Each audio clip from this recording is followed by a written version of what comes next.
bagi saya bercakap bagi pihak kempen lah, antara tujuan utama kenapa kita menganjurkan kempen ini juga adalah untuk because kami sedar apa yang Cik cakap tadi lah, kami sedar yang pada masa inilah pandangan rakyat terhadap perlembagaan persekutuan. Kandungan-kandungan kalau ada pindaan pun it doesn't concern us. Kenapa kami perlu ambil tahu, kenapa kami kisah, kami faham yang itu adalah pandangan rakyat buat masa ini.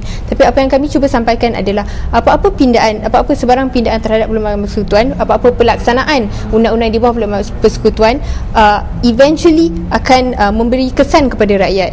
Okey, contohnya eksekutif lah kan, eksekutif menteri yang berhormat, mereka semua dilantik oleh rakyat juga.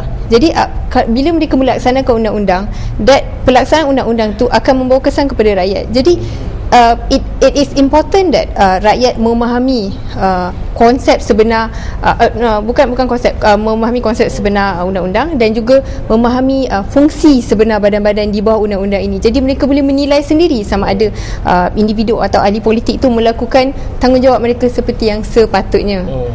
Itulah pentingnya pengetahuan tentang perlembagaan ini terhadap rakyat sendirilah. Jadi tentunya kesan dan impak tu besar, sama ada disedari ataupun tanpa disedari oleh rakyat. Betul. Jadi mungkin kita boleh bercakap mengenai fasa kedua ni, iaitu mengenai pemisahan kuasa. Seperti kita faham dalam sistem demokrasi berparlimen, kita ada pemisahan kuasa di antara badan eksekutif, badan kehakiman dan badan legislatif. Mungkin saudara Daniel boleh memberi sedikit perincian mengenai ini.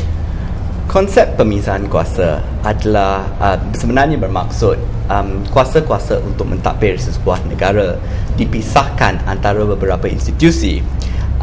Institusi di Malaysia, kuasa-kuasa mentadbir dipisahkan antara institusi utama, iaitu eksekutif seperti yang Diti cakap, eksekutif, parlimen dan badan kehakiman. Matlamat di sebalik pemisahan kuasa adalah untuk memastikan tiada satu institusi yang terlalu berkuasa, yang mempunyai kuasa yang tidak terbatas. Ini kerana institusi yang terlampau berkuasa mempunyai kecenderungan untuk menyalahgunakan kuasa ini. Dan sekiranya penyalahgunaan kuasa ini berlaku, tiada mekanisme untuk memastikan penyalahgunaan kuasa ini tidak berterusan sekiranya hanya satu institusi yang mempunyai sumber kuasa. Jadilah itu objektif di sebalik memisahkan kuasa-kuasa pentadbiran. Jadi bolehkah saya bertanya, sekiranya kita menggunakan model rampasan kuasa politik di Perak umpamanya sebagai satu contoh terbaik di mana prinsip pemisahan kuasa ini tidak langsung dihormati oleh badan eksekutif? Okey. Dari segi apa yang berlaku di Perak, ini sebenarnya isu pemisahan kuasa yang paling nyata yang terletak di Perak boleh diperincikan apabila kita melihat judgement mahkamah sebenarnya. Isu ini telah dibawa, isu penggantungan speaker Perak telah dibawa ke mahkamah, dan mahkamah telah memutuskan bahawa penggantungan speaker penggantungan ahli-ahli oleh speaker, penggantungan MP bersama menteri besar yang baru oleh speaker Sidwa Kumar tidak sah. Dalam memutuskan ini, ada ramai yang berpendapat bahawa mahkamah telah contravene artikel 72 perlembagaan persekutuan yang mengatakan bahawa mahkamah tidak boleh masuk campur dalam urusan legislatif.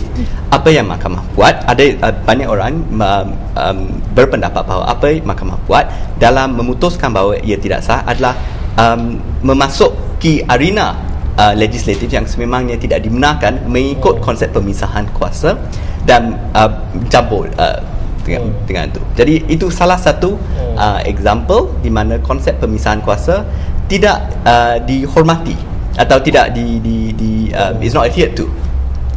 Jadi adakah apa yang berlaku di Perak umpamanya kan, sedikit sebanyak telah berjaya membuka minda rakyat betapa perlunya mereka mesti dan patut faham perlembagaan. Dan Okay. umpamanya rakyat Perak kan faham undang-undang tubuh rakyat, undang-undang tubuh negeri Perak sendiri sebagai rakyat Perak.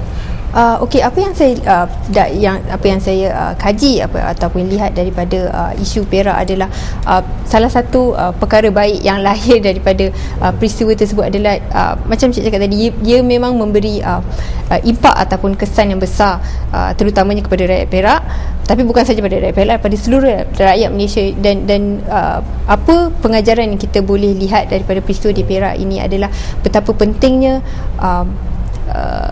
rakyat mengetahui sama ada sesuatu tindakan yang diambil itu sebenarnya adalah berlandaskan undang-undang atau sebenarnya bertentangan dengan undang-undang.